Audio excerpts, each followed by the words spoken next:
समय हो गया। सब लोग सामने आके बैठो।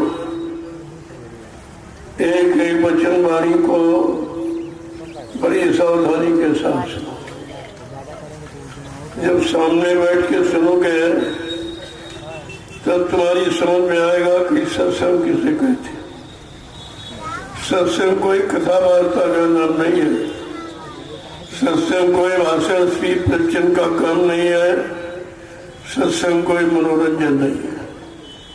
ये संत महापुरुषों की वचन वाणी जो हम सब जीवों की बहुपार कहानी है। ये जीवात्माएं भवसागर के पार कैसे जाएंगी, अपने सच्चे मालिक प्रीतम का कैसे दर्शन दीदार करेंगे। प्रेमियों, इस युक्ति का नाम है सत्संग। सत्य माने ईश्वर, संग माने साक्षात्कार। ये जीवात्मा सुरत रूप मुद्दतों से अपने मालिक प्रीतम का दर्शन दीदार छोड़ चुकी है। अब इसे कौन ले जाएगा, कौन पहुंचाएगा, कौन मिलाएगा? उस मिलाने वाले को कहते हैं संत सदगुरु, और मिलाने वाले युक्ति का नाम है सत्संग। ये दोनों चीजें आपको मिली। सौभाग्य से आपको ये दोनों चीजें मिली, लेकिन आपने उसकी कदर नहीं की। किसी पुण्य कर्म के कारण संत महापुरुषों के दर पे तो आप पहुंच गए, लेकिन आपने उनकी कदर नहीं की, उनको जाना माना पहचाना नहीं। ये तुम्हारे जीवन का सबसे बड़ा धोखा है। आज उसी की जानकारी देने के लिए मैं आपके बीच में आया हूँ। मेरा और कोई काम नहीं। कोई किसी का रुपया पैसा मांगना, आवाज सामान सम्मान लेना, ये मेरा काम नहीं है। मैं इस काम के लिए नहीं आया हूँ। मैं तुम गुरु के वचनों की जानकारी देने आया हूँ। जो वचन आप भूल गए हो उनको पुनः फिर से याद कराने आया हूँ। अगर वचनों को न भूलते तो आप शंका संदेह भूल भ्रम से बच जाते। ये न बचने का कारण यही है कि आपने गुरु के सत्संग वचनों को संभाल के नहीं रखा। जो बाबा जी ने 10 जुलाई 1952 से 2012 60 वर्ष आपको मथुरा में सुनाया गया। जगह जगह बड़े बड़े कार्यक्रम करके सुनाया गया। 3 साकेत महायज्ञ करके आपको बताया गया। तमाम तरह के सम्मेलन अधिवेशन करके दूरदर्शी भूमि ज्योति खेतिहर कार्य संगठन, ये सब व्यवस्था आपको बताई गई है। ऐसा नहीं है, अभी तो किसी व्यवस्था की शुरुआत नहीं हुई और आप लोगों ने बाबा जी के जाने की शुरुआत कर दी। ये नहीं सोचा जिसने ये कहा है तो ये पूरा कौन करेगा? कलयुग को कौन भगाएगा, सतयुग को कौन लाएगा? तो बाबा जी के वचनों को सुन लो आप, तो आपकी शंका मिट जाए। सर्वप्रथम क्या कहा था? कहा बच्चा मैं परिवर्तन करने आया हूँ, परिवर्तन करके ही जाऊंगा। कोई माई का लाल हमें इस परिवर्तन से न रोक सकता है, न मेरा काम कोई कर सकता है। ये पहला वचन था। क्या कलयुग चला गया, सतयुग आ गया? जो कहते हो बाबा जी चले गए, फिर ये करेगा कौन? मैं यही पूछने पूरे हिंदुस्तान के लिए निकला हूँ और सब जगह यही पूछता हूँ कि क्या संत महात्मा झूठ बोलते हैं? क्या कोई गुरु झूठ बोलता है? ऐसा कोई इतिहास तुम्हारे पास है किसी संत महात्मा गुरु के झूठ बोलने का, जो आपने अपने समृद्ध मालिक को झूठा कह दिया? तो उन्होंने क्या कहा उसे सुन लीजिए। जो भूल गए हो अपना भूल भ्रम दूर कर दीजिए। ये पहला वचन उनका है, ताकि किसी प्रेमी को कोई शंका न हो। इसलिए उन्होंने सर्वप्रथम यही कहा कि मैं परिवर्तन करने आया हूँ, परिवर्तन करके ही जाऊंगा। कोई माई का लाल हमें इस परिवर्तन से न रोक सकता है, न मेरा काम कोई कर सकता। ये कितना बड़ा चैलेंज है कि सृष्टि में कोई ऐसा पैदा ही नहीं हुआ जो मेरे इस काम को रोक दे। और कहा था न मुझे कोई मार सकता है, न मुझे कोई धोखा दे सकता, न मुझे कोई धन दौलत सामान से खरीद सकता। मैं अपना काम करने आया हूँ, काम करके ही जाऊंगा, चाहे हमको अपने काम को पूरा करने के लिए इसी शरीर में 400 वर्ष क्यों न रहना पड़े। 400 वर्ष रहने का वादा, और आप कहते बाबा जी मर के चले गए। क्या ये सब वादा झूठा है? क्या जो बताया गया सब झूठा है? जो सत्संग वचन सुनाए क्या झूठा? क्या तुमने झूठ बोलने वाले को गुरु बनाया था? इसको सोचना चाहिए। दूसरा वचन क्या कहा? कहा मैं कलयुग का इतिहास बनाने आया हूँ, ऐसा इतिहास बनाऊंगा जो भूते न भविष्य थे। सतयुग त्रेता द्वापर के लोग अपने युग का इतिहास पढ़ना भूल जाएंगे। मैं इसी भारत भूमि पर ऐसा चमत्कार करके दिखाऊंगा जिसको हिंदुस्तानी नहीं सारा विश्व नमस्कार करेगा। इतना बड़ा संकल्प, इतनी बड़ी प्रतिज्ञा, और आप कहते मर के चले गए। ये झूठा प्रचार क्यों करते हो? इससे क्या मिला आपको? अपने गुरु की छवि आपने खराब की।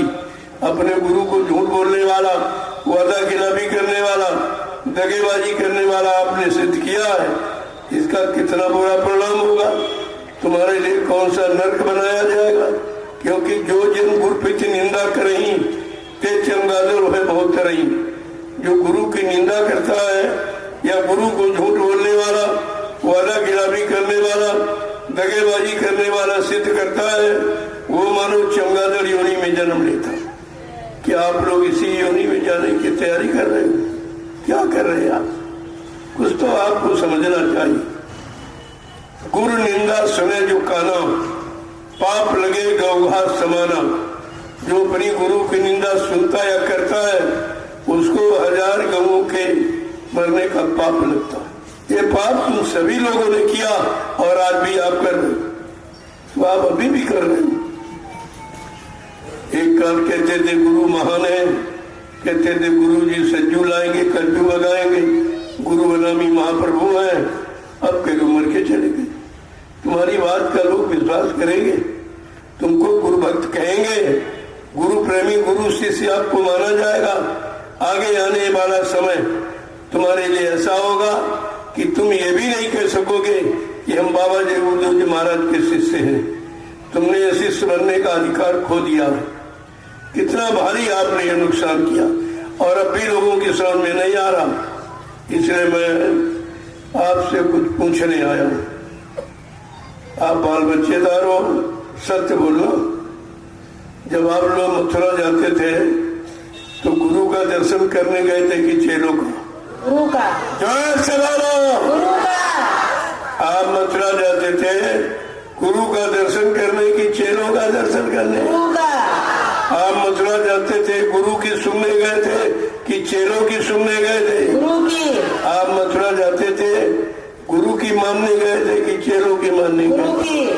आप मथुरा जाते थे गुरु भक्ति करने गए थे कि चेला भक्ति करने? गुरु भक्ति। अब तुम सब चेला भक्ति करो, सब कैसा?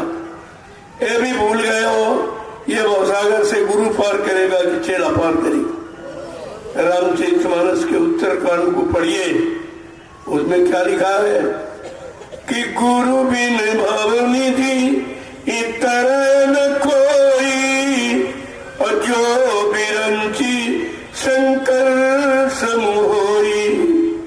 का दुनिया में कोई कितना धनवान बलवान बुद्धिमान बन जाए, ब्रह्मा विष्णु महादेव के समान बन जाए, लेकिन ये भवसागर बगैर समय के सदगुरु के कोई पार नहीं कर सकता, न जा सकता।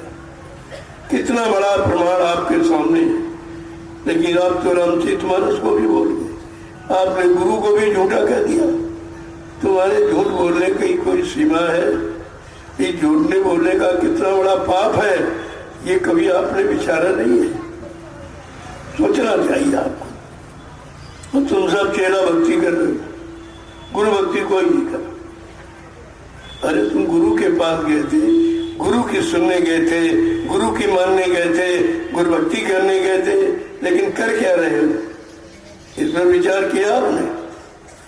और उनकी भक्ति करे जो चेले भी नहीं, शिष्य भी नहीं, न सत्संगी है, न वो नामदानी है, न वो शाकाहारी है, न गुरु महाराज का शिष्य है, न कहीं संस्था का न कोई मेंबर है, दोनों ही नहीं। न मथुरा वाला ड्राइवर मेंबर है, न उज्जैन वाला मेंबर। आप किसी ट्रस्ट को पढ़िए, संस्था को पढ़िए, तो आपको पता चलेगा कि इसका काम कौन कर सकता। ट्रस्ट का जो नामदानी होगा, जो सत्संगी होगा, जो गुरु का शिष्य होगा, गुरु के आदेश को मानता होगा और गुरु की महिमा को समझता है और गुरु भक्ति यानी नाम की कमाई सुबह शाम आत्मा के घाट पर बैठकर करता है, वो शिष्य कहलाने का अधिकारी। समझ लो पूरी बात। पहले आपने तो अपना शिष्य बनने का अधिकार भी खो दिया। मैं 28 मई 2012 से ये संदेश प्रसारित कर रहा हूँ पूरे हिंदुस्तान में। ये घटना कब हुई है? 18 मई 2012 को। मैंने शुरुआत कब की? ठीक 10 दिन बाद मैंने गुरु की सच्चाई का पर्दाफाश किया। सर्वप्रथम मैं दिल्ली पहुंचा और वहां कुछ प्रेमियों को लेकर मैंने प्रधानमंत्री को ज्ञापन दिया, गृह मंत्री को पूछा भाई जो ये प्रचार हो रहा है इसकी इंक्वायरी की जाए, जांच की जाए। संत महात्मा कभी झूठ नहीं बोलते, उनके बारे में शास्त्रों में लिखा है संत वचन पलटत नहीं, पलट जाए ब्रह्मांड। चाहे ब्रह्म ब्रह्मांड की रचना में तब्दीली बदलाव क्यों न कर दे, लेकिन संत जो कहेंगे वो करके दिखाएंगे। संतों की जबान दस्तावेज होती। आपने तो गुरु को एकदम झूठा कह दिया। ये कितना बड़ा, अपने गुरु को कितना बड़ा अपराध आपने किया और आज भी कर रहे हो। मैं उसी अपराध के बारे में सबको जानकारी देने आया हूँ। मेरा और कोई काम नहीं। अब है जिन्होंने झूठा प्रचार किया वो बेचारे घबराने लगे हैं। वो समझते थे कोई कहेगा नहीं, हम बाबा जी के साथ रहते, लोग विश्वास कर रहे हैं हमारी बात का। लेकिन नहीं प्रेमियों, सत्य तो सत्य ही है। सत्य को कभी पराजित नहीं होता और सत्य कभी डरता नहीं है, न कभी लुप्त होता है। एक न एक दिन आपके सामने सत्य तो आ ही जाएगा, लेकिन आप ये नहीं कह पाएंगे कि हमको किसी ने बताया नहीं। बस इसी काम के लिए मैं निकला हूँ कि एक बार गुरु के वचनों की याद करा दूं जो आप भूल गए। जो उन्होंने कहा 10 जुलाई 1952 से और 2012, 60 वर्ष आपको समझाया। इतना बड़ा समझाने का काम सृष्टि में किसी का नहीं है, किसी ने किया भी नहीं और कर भी नहीं सकता। और आपको तो सब बताया गया, फिर भी आप भूल गए। कहा बच्चा मैंने 3 साकेत महायज्ञ किए जो सृष्टि में कोई नहीं कर पाया। पहला अहमदाबाद साबरमती, दूसरा अयोध्या, तीसरा काशी बम्बोले नगरी का और चौथा है कि जो सतयुग आगमन का है वो भी बाकी है। ये चौथा यज्ञ कौन करेगा? तो आपने प्रचार कर दिया या सुन लिया और मान लिया तो चौथे यज्ञ कौन करेगा? और चौथा यज्ञ ही सारी भूमिका परिवर्तन की। ये सतयुग आगमन का चौथा है। और बाबा जी ने ये भी कहा वो यज्ञ मैं किसी पुरानी धार्मिक नगरी में नहीं करूंगा, धार्मिक नदियों किनारे नहीं करूंगा। एक बियाबान जंगल, एक छोटी सी नदी होगी, उस मैदान में 10 करोड़ प्रेमी इकट्ठा होंगे। चेले कितने हैं? 45 करोड़। बाबा जी ने कितनी छटनी करके बताया था? 10 करोड़। उस समय तक सतयुग आगमन के यज्ञ के समय तक 10 करोड़ प्रेमी ही बच पाएंगे। बाकी सब कोई इधर कोई उधर, कोई स्वार्थ में, कोई लोभ में, कोई लालच में, कोई पदों में, कोई जाति में, कोई बिरादरी में, ये सब चला जाएगा। केवल 10 करोड़ प्रेमी उस मैदान में इकट्ठा होंगे जहां पर सतयुग आगमन है।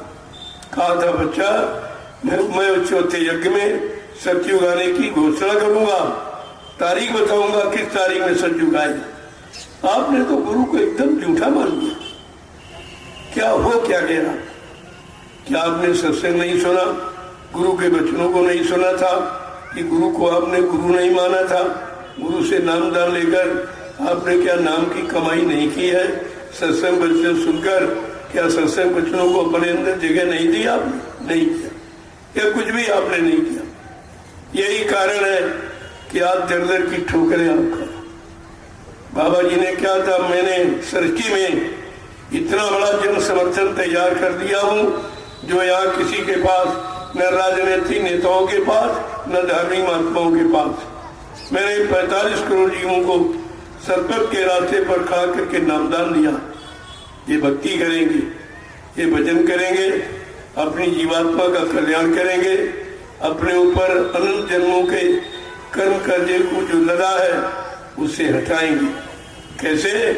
गुरु आदेश का पालन करें। इन बातों को ध्यान में आपको रखना चाहिए था। और बाबा जी ने क्या, बहुत है, समय कम है, मैं फिर भी कोशिश करूंगा एक एक वचन आपके कान तक पहुंचाकर आपकी सारी शंकाओं का समाधान हो जाए और आप फिर से, हमारा पूरा गुरु परिवार फिर से इकट्ठा होकर सुमरन ध्यान भजन करने लगे, सत्संग करने लगे, आप अपने प्रेम प्यार मोहब्बत से रहने लगे। हम तो ये चाहते और इसी की स्थापना के लिए मैं निकला हूँ।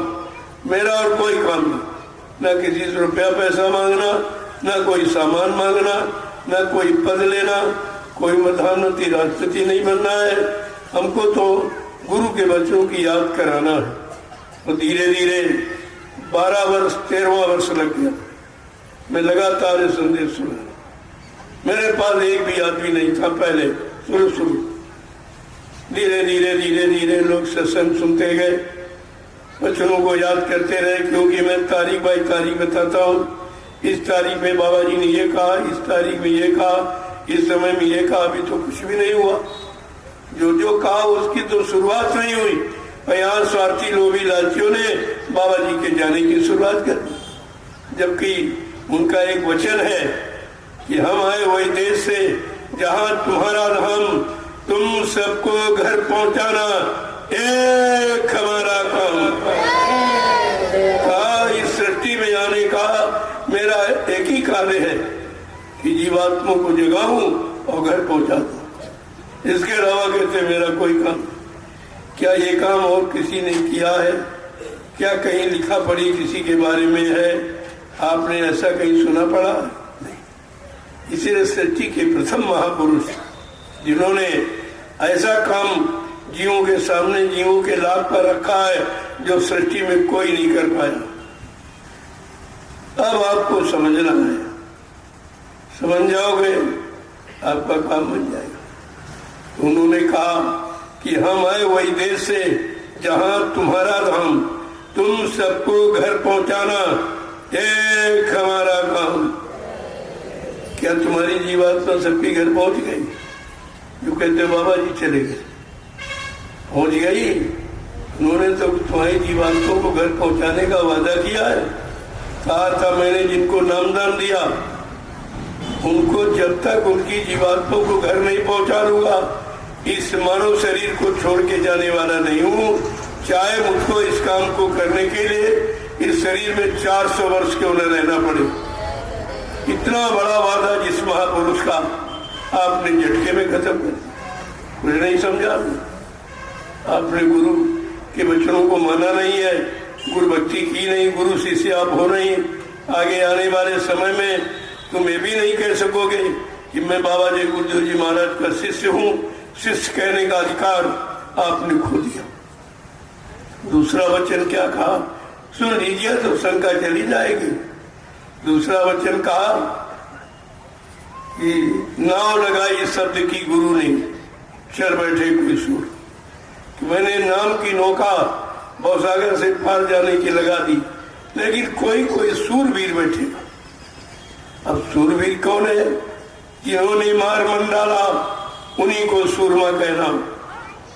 बड़ा बैरी मन घट में इसी को जीतना कटना, पढ़ो तुम इसी के पीछे और सभी यतन तजना। अब आपको कुछ नहीं करना है, पिछले युगों की जड़ पूजा में समय खराब नहीं करना है, क्योंकि कलयुग में समय बहुत कम है। 100 वर्ष की उम्र आपको, अन्य युगों में 1000 वर्ष, 10,000 वर्ष, 1 लाख वर्ष की उम्र थी। तब वेद व्यास जी ने ये जल पूजा का विधान रखा था। बड़े बड़े मंदिर बनवाए, बहुत मूर्तियां, उनकी बड़ी बड़ी आंखें, कहते इसके सामने जीव को खड़ा करते थे कि एक तक इनको देखो, ये ध्यान की प्रक्रिया को मजबूत करने के लिए। मुझे तो मालूम था आगे समय आ रहा है तब ध्यान भजन की आवश्यकता पड़ेगी। ये अभ्यास पहले से उन्होंने शुरू कराया और आज भी आप खजुराहो या जगन्नाथपुरी चले जाओ, बड़ी बड़ी मूर्तियां, उनकी बड़ी बड़ी आंखें, उसी सामने वो खड़े करते थे, इनको एक टक देखो, क्योंकि देखने की क्रिया का नाम ध्यान है। ध्यान किसे कहते हैं? देखने को। भजन किसे कहते हैं? सुनने को। नाम लेना, रूप को याद करना, इसको सुमरन कहते हैं। ये तीनों चीजें आपकी को बताई जा चुकी और तीन में से अभी आपकी किसी यानी विधि की शुरुआत भी नहीं सही तरीके से। जब शुरुआत नहीं की तो मिलेगा क्या? इतना तो आपको तुरना ही पड़ेगा। तो ये किस लिए आपने भूल की है? सत्संग वचनों को भुला दिया। कहा था बच्चा मेरे सत्संग वचनों को बड़ी मजबूती के साथ गांठ बांध के रखा। जैसे लोग रुपए पैसे सोने चांदी हीरे जवाहरात को गांठ में बांध के रखते हैं, ऐसे मेरे वचनों को संभाल के रखना। अगर कहीं तुमने मेरे सत्संग वचनों को भुला दिया तो मेरी दुआ और दया के भंडार से तुम करोड़ों को पीछे चले जाओ। आज वही आपका गुरु से कितनी दूर हो गए और तुमको गुरु से दूर करने वाले कौन, उनको भी नहीं समझ पा रहे। और तुम गुरु के नजदीक गए थे मथुरा कि दूर जाने के लिए गए थे, सब भूल गया, कुछ भी समझ में नहीं आया। बाबा जी ने भी कहा था जब महात्मा जिस जगह को छोड़ दें उस जगह जाने से बच्चा कोई लाभ नहीं मिलेगा। लाभ उस जगह में नहीं है, लाभ तो उनके पास है।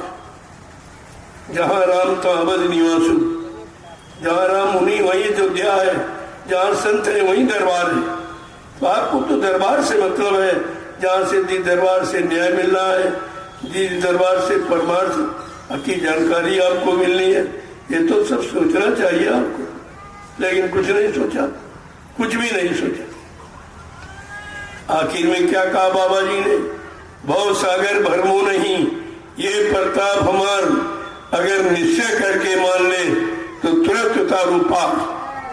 कहा केवल मान ले, जान ले, पहचान ले, तो कहा कि उसको भव के पार कर दूंगा।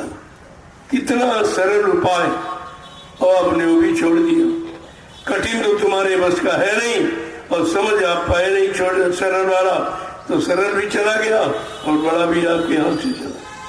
फिर तो ऐसे तो मानव जीवन व्यर्थ में हो जाएगा।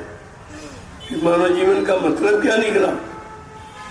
4 खान 84 लाख ये जिस्म शरीर बनाए परमात्मा ने, पशुओं का, पक्षियों का, जंगली जानवरों का, कीड़े मकोड़ों का और आदमी इंसान का, जिसमें 83,99,999 शरीर केवल भोग के लिए, और ये मानव पंचभौतिक शरीर योग के लिए मिला। योग माने जोड़, जो जीवात्मा परमात्मा से अलग हो गई, इसको जोड़ने का काम केवल मनुष्य शरीर में हो सकता, वो भी जब जोड़ने वाला मिल जाएगा। कोई ज्वाइंटर मिल जाए, ज्वाइंटर, उन्हीं को संत कहते, वो जोड़ते। बाकी ये जोड़ने का हम कोई नहीं, सब तोड़ने वाले हैं, तोड़ दिया।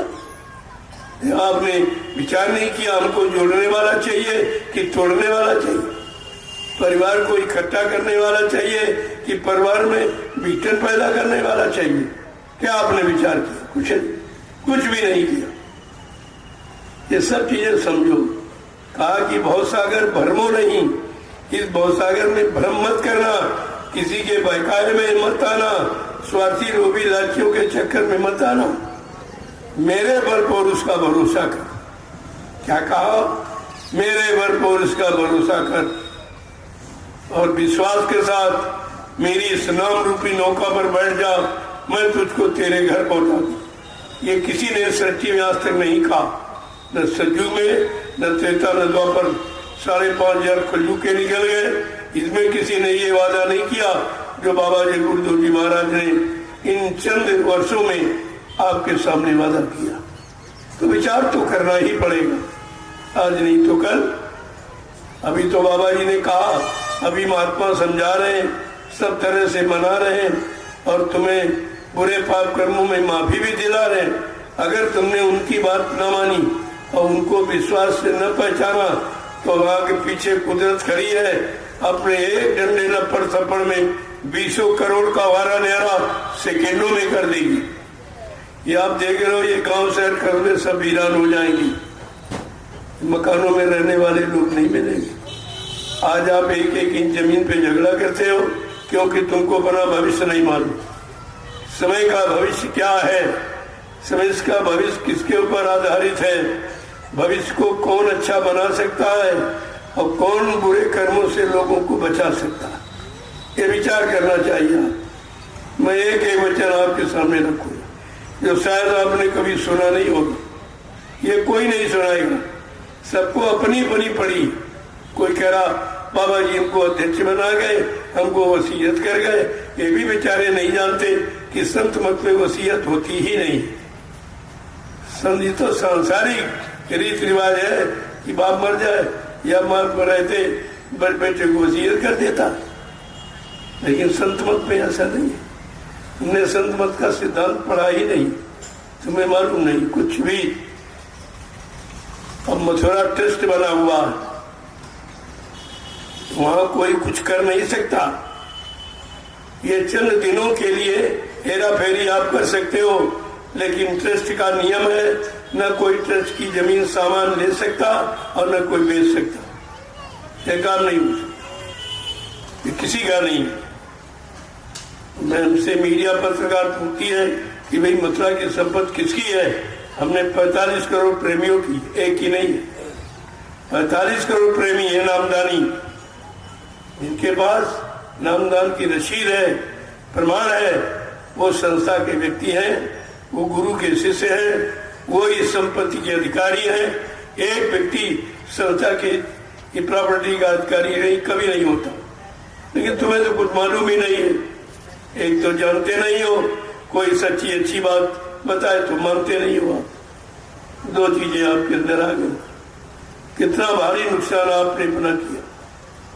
जो नामदान दिया गया था, अगर आप सुबह शाम समय निकालकर इसी मनुष्य मंदिर में आत्मा के घाट पर बैठकर एक एक घंटा नाम की कमाई में समय देते तो अब तक तुम्हारा काफी काम हो गया होता। लेकिन बीच में झगड़ा करो, एक काल माया ने झगड़ा तैयार कर। अरे भाई, राम भक्तों को देखो आपस में लड़ते हैं, कृष्ण भक्तों को देखो आपस में लड़ते हैं, देवी देवताओं के भक्त आपस में लड़ते हैं, शंकर हनुमान के भक्त आपस में लड़ते हैं, लेकिन गुरु भक्त क्या कर रहे हैं आज? कर हमको कार्यक्रम नहीं करने दिया मैनपुरी। अब आप सोचिए, ये गुरु भक्ति का काम है? मैं कोई अपनी बात कहने आया होता, अपने मान सम्मान की बात करता तो आपको रोकना था। ये तो गुरु के संदेश को देना और उसमें जो रुकावट डालो तो आप गुरु के विरोधी हो। तुम गुरु का विरोध करो, मेरा नहीं। मेरा कोई संदेश नहीं है, मेरा क्या विरोध करूं? लेकिन फिर भी मालिक की दया हो गई, मैंने 1 घंटे वहां संदेश दिया। इतनी अपार भीड़ थी मैनपुरी में कि जिसमें प्रसाद बांटने में हमको 3 घंटे लग गए। तभी मैं आपके यहाँ लेट आया था रात में। 3 घंटे प्रसाद वितरण हुआ, 1 घंटे मैंने संदेश भी दिया, क्योंकि ये संदेश के लिए कोई परमिशन की आवश्यकता नहीं। मैंने कहा भी कर्मचारी अधिकारियों से कि झूठ बोलने वाला परमिशन लेता आपसे, हिंसा हत्या करने वाला क्या परमिशन आपसे लेता कभी? चोरी करने वाला, डकैती डालने वाला, हिंसा हत्या करने वाला, व्यभिचार कुपचार करने वाला, घूस रिश्वत लेने देने वाला क्या कभी परमिशन लेता है? आप धार्मिक देश में और धर्म की सत्ता है और धर्म के लिए हमको परमिशन दी और उसमें दी नहीं।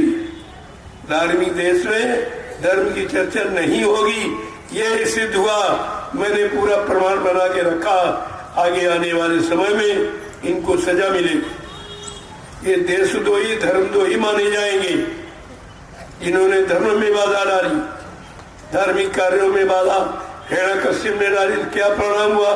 सर्वनाश। रावण ने बाधा डाली, सर्वनाश। कंस ने बाधा डाली, सर्वनाश। यदुवंशियों ने बाधा डाली, सर्वनाश हुआ। ये परिणाम है, ये इतिहास बता रहा, मैं नहीं कह रहा, ये इतिहास कह रहा। और वही काम तुमने शुरू कर दिया, तुम्हारा परिणाम क्या और कुछ हो। लेकिन अब अभी ये है कि परिवार है, दर्द होता है, चलो बचा लो बचा लो बचा लो। तो मैं 28 मई 2012 को निकल पड़ा परिवार को बचाने के लिए, परिवार को संगठित करने के लिए, गुरु के प्रति सेवा भाव भक्ति पैदा करने के लिए मैं निकल पड़ा। बराबर मैं संदेश दे रहा हूं, आप सुनोगे तो आपके सामने खुद आ जाए। हमको कुछ नहीं चाहिए, ऐसा व्यक्ति आपको नहीं मिलेगा कोई। हमको न तुम्हारे धन की जरूरत, न तुम्हारे मतलब यानी सामान की, न तुमसे सम्मान की जरूरत, हमको तुम्हारी जरूरत है। लोगों को तुम्हारे पैसे की, तुम्हारे धन की, तुमसे सम्मान की जरूरत, लेकिन हमको तुम्हारी जरूरत है, तुम्हारी।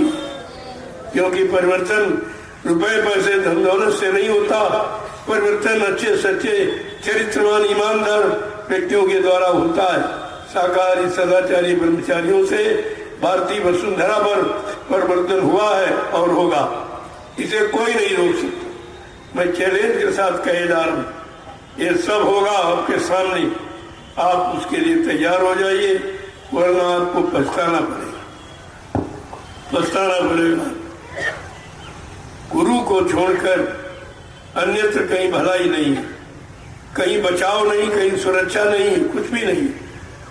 और आपने वो शरण ही छोड़ दी। लोग शरण कर लेते गुरु की शरण में, जब चारों तरफ से घिर जाते। मनवा घेरे चारी ओर, तुम जगह को नहीं हो, किधर जाओ, किधर भगोगे आप। यानी कलयुग ने सारे रास्ते बंद कर रखे, केवल संतों का रास्ता खुला है, बाकी सब बंद। कहाँ जाएंगे भाग के। और जो खुला था उससे भी आप हट गए संत दरबार से, संतों की महिमा को बुला दिया, संत सतगुरु की शरण को बुला दिया। अब तुम भग के जाओगे कहाँ, अब तो काल के घेरे में आप फंस गए। अभी है मौज हो गई, कहा इनको एक बार बता दो, एक बार इनको बता दो, हमारे वचनों की याद करा दो, ताकि समय पर ये न कह सके कि हाय हुसैन हम न हुए। मुसलमानों की तरह हम ये कहने नहीं देंगे। मैं 12-13 वर्ष से लगातार ये जानकारी प्रेमियों को दे रहा हूँ, उनके कानों तक सच्चाई का संदेश पहुंचा रहा हूँ। अब इनको कष्ट हो रहा जिन्होंने झूठा प्रचार किया। मैं आपसे पूछने आया हूँ कि क्या इन लोगों ने जब प्रचार किया था कि बाबा जी शरीर छोड़ दिए और आपको दर्शन के लिए मथुरा बुलाया गया था, आप गए थे? सच बोलो, मथुरा गए थे? वहां गुरु का दर्शन किया था? इधर गुरु का दर्शन कराया गया, फिर करने क्या गए थे? यानी तुमको न दिखाया गया, न देखने के लिए कहा गया, केवल सुना दिया गया पैसा बटोरने के लिए।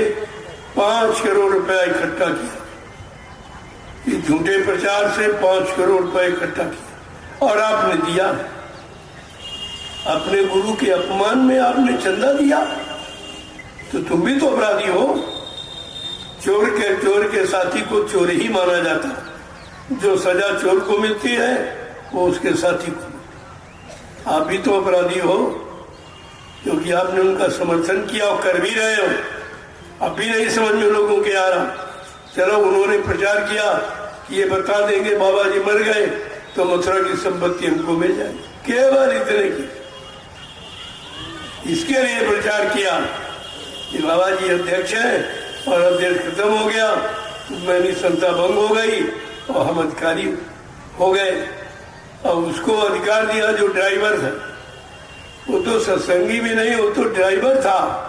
2.5-3 वर्ष केवल गाड़ी बाबा जी की चलाई थी। न सत्संगी है, न नामदानी है, न शाकाहारी है, न गुरु का शिष्य है, न संस्था का मेंबर है, कुछ भी नहीं है। वो आपने गुरु मान लिया, अध्यक्ष मान लिया। अरे भाई, ये तो सभी लोग सिद्धांत पढ़े लिखे जानते हो, जब किसी ट्रस्ट का या संस्था का अध्यक्ष जब खत्म हो जाता है तो उसको भंग कर दिया जाता है, उसका पुनः चुनाव होता। न भंग किया गया ट्रस्ट, न कोई चुनाव हुआ, न आपने समर्थन किया, आपने कुछ नहीं किया फिर भी मान लिया। क्या उस समय के शासन प्रशासन ने अपने नाती रिश्तेदारी समझकर उस शराबी को गद्दी पर बैठा दिया। ये सबसे बड़ा अपराध है। आज तक जितने गुरु हुए, संत हुए, ये सबका अपमान है, एक का नहीं। भाई गुरु की गद्दी पर कौन बैठता? गुरु का समकक्षी, गुरु के समान आत्मज्ञानी, आत्मा को जगाने वाला, परमात्मा से मिलाने वाला, पापों से मुक्ति दिलाने वाले को गद्दी दी जाती। और आपने शराबी को ड्राइवर कर दिया। ड्राइवर संस्था का व्यक्ति नहीं होता, वो तो प्राइवेट नौकर होता है, वो हर महीने तनख्वाह लेता। संस्था के व्यक्ति सेवादार होते। इतनी मोटी बात है, अभी तक आपके समझ में नहीं आया। अरे भाई, घर का मालिक मुखिया जब बनाया जाता तो कुछ देख के, ये भाई बुजुर्ग है, ये ईमानदार है, ये चरित्रवान है, इसको बना दो तो आगे व्यवस्था बढ़ाएगा। तुमने इसके बारे में कुछ सुना देखा? आप तो समर्थन भी नहीं दिया। न संगत ने बनाया है, न ट्रस्ट के कर्मचारी अधिकारियों ने बनाया। उस समय के प्रशासक ने, उनका प्रशासन था, उनका ये रिश्तेदार था, तो इन्होंने फट से इसके पगड़ी बांधकर गद्दी पे बैठा दिया। मैंने तुरंत विरोध कर दिया उसी दिन से। ये गलत है, ये गुरु की महिमा को दाग लगेगा कि शराबी कबाबी ड्राइवर हमारी संस्था का मालिक बनेगा। इन टाटधारियों को शर्म आनी चाहिए। बोरा तुमने पहना, तपस्या तुमने की, गुरुवादेव तुमने माना, सेवा तुमने दी, सेवा तुमने की है, भजन तुमने किया, और तुम कुछ नहीं। जिसने कुछ नहीं किया वो मालिक हो, वो मालिक हो। अरे इतना तो आपको समझना चाहिए था कि इतने बड़े ट्रस्ट का मालिक कौन, 45 करोड़ जीवों की रक्षा करने वाला कौन होगा? कभी इस पर विचार किया गया? कुछ भी नहीं, किसी ने सोचे विचार नहीं। मैंने कहा तो घोर अन्याय है, मैं इसको बर्दाश्त नहीं कर सकूंगा, गुरु का अपमान नहीं होने दूंगा। लिहाजा मैं 28 मई 2012 को निकल पड़ा और मैं आधार बनाया। पहले मेरा आधार क्या, जरा सुन लीजिए। गुरु इसी शरीर में जीवित है, ये आधार हमारा है। जो कहते गुरु चले गए, ये दुर्भाग्य तुम्हारा है, ये दुर्भाग्य है तुम्हारा। ऐसा समर्थ मालिक भूमंडल पर कभी नहीं आया। जीवात्माओं के लिए इतना बड़ा संदेश वादा किसी ने दिया किया नहीं है, और फिर भी आप बोल गए। तो ऐसे समझ में कुछ नहीं आया, क्योंकि आपने सत्संग वचनों को बुलाया।